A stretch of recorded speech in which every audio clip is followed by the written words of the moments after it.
Yesu ashimwe nshuti za Biracyashoboka. Kristo Yesu akuzwe. Uwiteka abarebe neza, abagirire neza, abiture ibyiza mumukorera, ndetse n'abatarabatuka ngo bave mu bibi, abaha imbaraga za none n'iz'umunsi w'ejo kugira ngo mubashe gutsinda uburiganya bwa Satani. Nge ndi Innocent Prophete, nk'uko bisanzwe nijye ubategurira ibi biganiro nkanabibagezaho biciye kuri channel ya Prophet Innocent Official. Ariko iyi channel turifuza ko izina ryayo rihinduka ikitwa Biracyashoboka, ikitirirwa n'ubundi ibiganiro n'ibiganiro bikazakomeza kwitwa gutyo.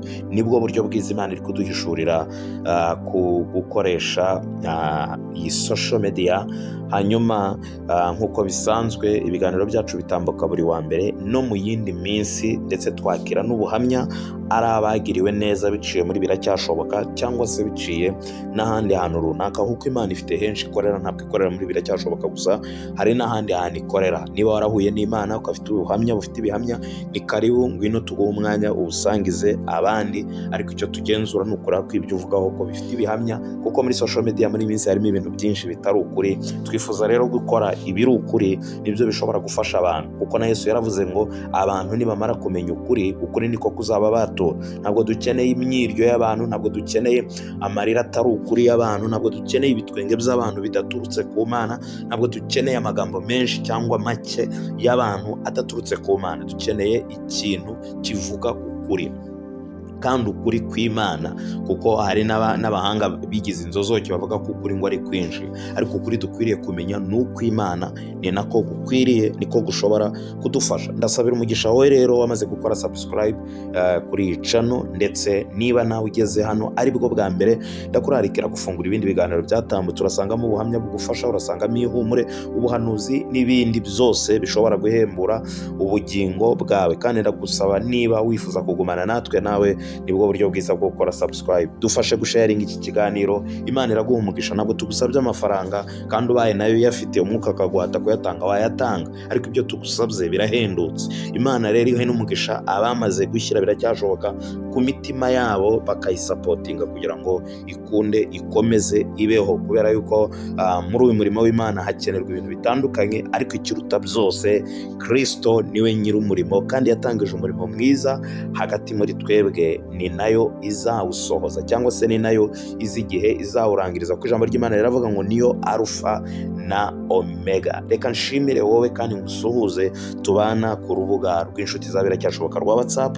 Abatararujyaho mushobora kuzifashisha linki bashyiriraho munsi kuri channel, munsi y'ikiganiro ushobora gukanda, mushobora guhita winjira kuri rwa rubuga, tukajya tubana buri munsi. Ni urubuga dutambutsaho ijambo rito buri gitondo rivuga Biracyashoboka, cyangwa se ni Biracyashoboka ya buri munsi. Tugira Biracyashoboka tunyuza kuri channel, tukagira na Biracyashoboka dutambutsa kuri WhatsApp ya buri munsi, kandi tubona hari abo ifasha. Ubyifuza ushobora kutujoyininga, ariko ntabwo ari agahato, ni choice yawe. Imana ikuyobore kandi igikwiriye. Uyu munsi rero ndagira ngo tuganire amagambo y'Imana, n'ubundi ntituri butandukirwe ngo tujye kure y'intego ya Biracyashoboka. Turasoma muri Luka ibice 24 umurongo wa 36. Haravuga ngo bakivugana ibyo, Yesu ahagarara hagati yabo, cyangwa hagati muri bo, arababwira ngo nimugire amahoro. Ndumva nshaka kuvuga igihe Yesu yavugiye ijambo, n'impamvu yarivuze, na situwasiyo yari iriho icyo gihe.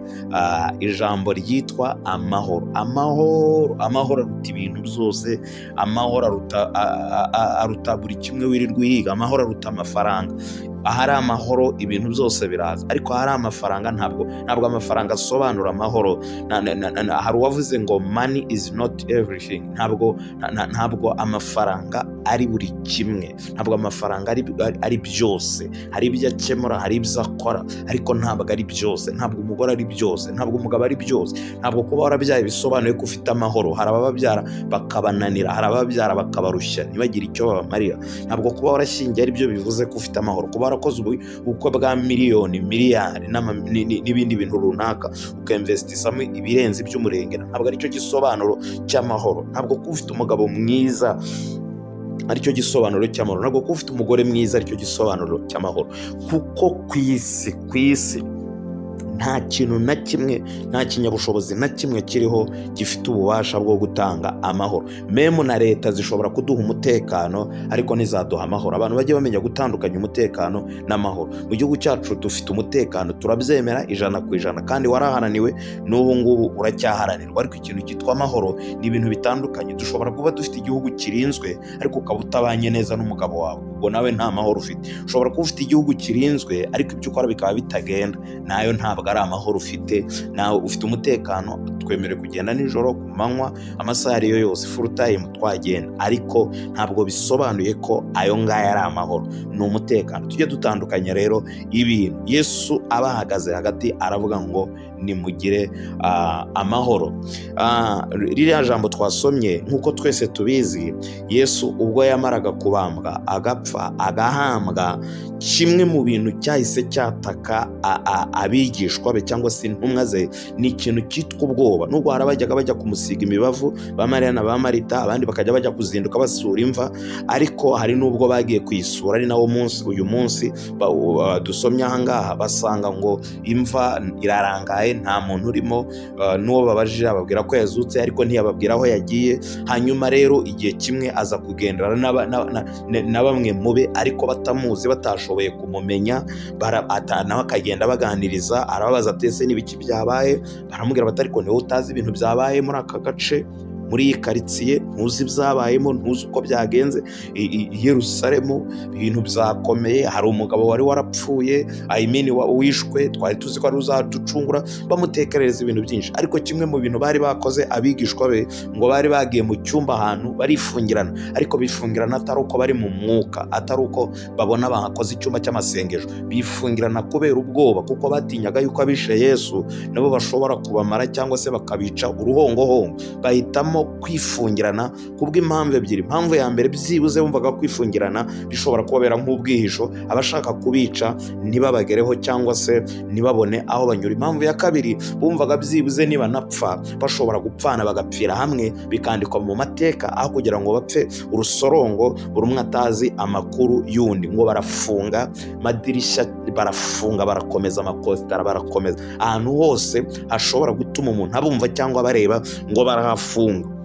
Uwitwa Yesu Kristo ari nawe wari watumye bafunga aho hantu, ngo abahingukamo hagati adakomanze, atanyuze mu idirishya, inzugi zifunze, ahantu hose hadadiye, andekose propre fo payideko. Reka nkubwire uyu munsi wa none, nubwo uri ahantu hameze nk'ahari uruzitiro, nta nzira y'igisubizo icyo ari cyo cyose, ariko nagira ngo nkubwire ngo Yesu ntakangwa n'uko inzu ifunze, agira inzira, kuko we ntafungiranwa. Bakuboha ariko we ntabohwa, bagufunga ariko we ntafungwa. Uburyo bwose warabugerageje, ntabwo hari kuboneka igisubizo, kubera ko inzira zifunze, nta handi nta kundi kuntu wabigenza. Ariko reka nkubwire ngo Yesu aracyafite inzira zo kukugeraho. Abantu baragufunze, birashoboka ko ari uwawe uri muri gereza, inzira zose zishoboka, procedure zose zarakozwe, ariko ntiyatsinda kandi arengana. Abacamanza ibyo bari gushingiraho barengera uwawe ntibyakunze, ariko Yesu aracyafite inzira yanyuramo. Sinyizi, ntuyizi, ariko ndi umugabo wo guhamya yuko iyo nzira ihari.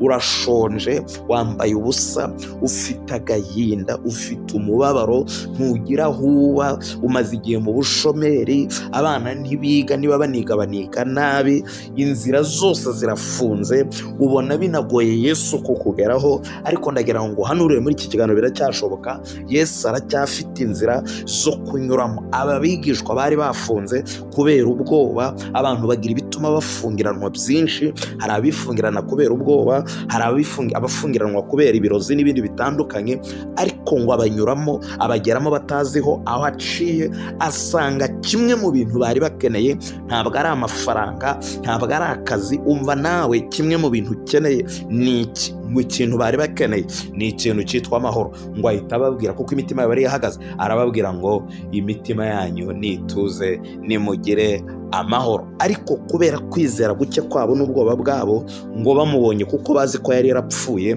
babona ni umuzimu. Imana igiye kuzatungurana muri icyo gifungo ahagazemo, muri ako kagereza, muri ako kazitira abadayimoni bagushyizemo, hahandi igitangaza izakora kizagucanganyukisha ukagira ngo urapfe ejo, kuko hari abantu bajya basubizwa ibisubizo bikabacanganyukisha. Hari umugabo wigeze kubona amafaranga atigeze atunga mu buzima bwe, ayabonye akajya yirirwa yagendana ku manywa na nijoro, umuntu yajya kumusuza akamwirukana akavuga ngo nagenda atamwibira amafaranga, umuhamagaye kuri telefone ntamwitabe, kwambukiranya umuhanda biba ibibazo, kuyikuraho akajya yirirwa bungana igikapu cy'amafaranga. Amafaranga aramugerageza, agera aravuga, amaze no kwiyakira ko amafaranga araye, aravuga atahari ndapfuye, tugiye gupfa, ntabwo tukibayeho. Kuko abenshi bazi ko ngo iyo amasezerano amaze gusozwa ari menshi, ngo nta kindi gikurikiraho cyo uretse gupfa. Ariko reka nkubwire ngo nubwo hari ayasohoye, Imana aba yegera iracyatanga amasezerano.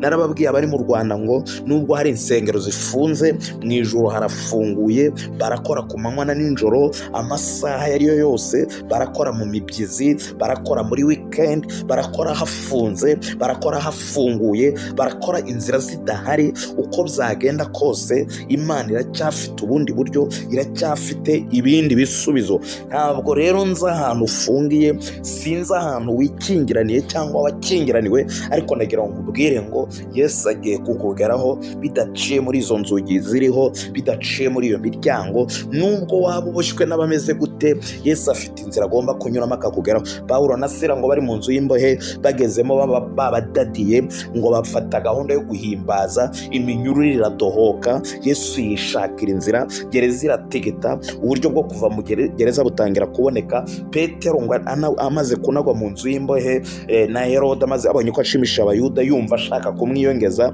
nawe ngo abitorero bagira umwete wo kumusengera. Ariko ngo umunsi bwari buke ari bumurangize, ari bumwice, ngo marayika aragenda aratungurana, amukoma mu mbavu, aramubwira ati Petero, kenyera, byuka n'ingoga, kweta inkweto. Petero agira ngo ni inzozi. Hari ibintu bizakubaho biciye muri biracyashoboka, uzagira ngo ni inzozi, uzagira ngo ntabwo ari wowe. Ibi bintu mwirirwa mwivugisha ngo amahirwe si mwe yagenewe, ngo ibyiza si mwe byagenewe, amashimwe si mwe yagenewe, ubukwe si we bwagenewe, kwishima si we byagenewe, kuryama ugasinzira si we byagenewe, kubona akazi si we byagenewe, mariage si we yagenewe, kubona abana bawe bashyingirwa si we byagenewe, kubona abana bawe biga kaminuza bakazirangiza si we byagenewe, kubona abana bawe batsinda si we byagenewe. Twa tuntu twose wirirwa uvuga ko atari wowe byagenewe, nibyo bintu Yesu ashaka gukora agutunguye, aciye aho udakeka, aciye aho ubona ko hatari inzira, akigaragaza, akerekana imbaraga ze, ubushobozi bwe bugaseruka, ukabona ko ari Imana ishobora byose. Kuba Yesu yakora ikintu kigatuma ucanganyukirwa, ntacyo bimubwiye, n'ubundi yitwa igitangaza, we ntajya atangara kuko niyo mazina ye. Yesu akugenderere, akumera ikintu cyitwa amahoro. Abigishwa ngo bamaze kumubona birabagora kugira ngo babyizere, ariko arababwira ati nimurebe inkovu, nimurebe ya misimari, ni gewe.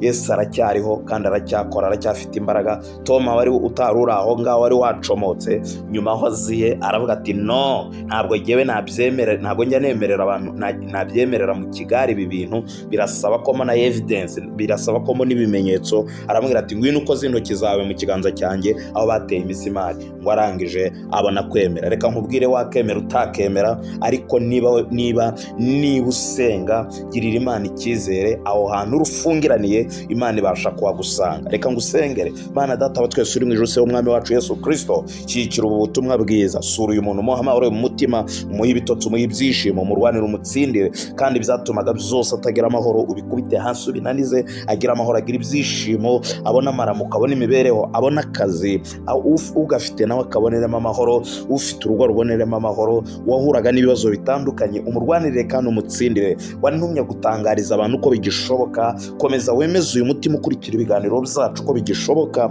ariko ubikoresheje ibihamya n'ibimenyetso, kuko abantu bakenera n'ibifatika, ntabwo bakenera imvugo gusa, bakenera n'imbaraga zawe. Iyerekane kuri buri umwe wese, umwereke ukuboko kwawe, umwereke ineza yawe, umucire inzira aho zitari, ukingura imiryango abana b'abantu bashyizeho. Urakoze Kristo, twizeye ko ubikoze, tubisabye twizeye mu izina rya Yesu Kristo wa Nazareti, amen. Imana ibahe umugisha kandi barebe neza. Wifuza kutugisha inama cyangwa kugira ubundi buryo ubwo ari bwo bwose, nawe uduhamo inama cyangwa se ubundi buryo, ushobora kwifashisha 07827717 9. Mutangire icyumweru neza, mugire umugisha w'Imana, muzahahe muronke. Bye.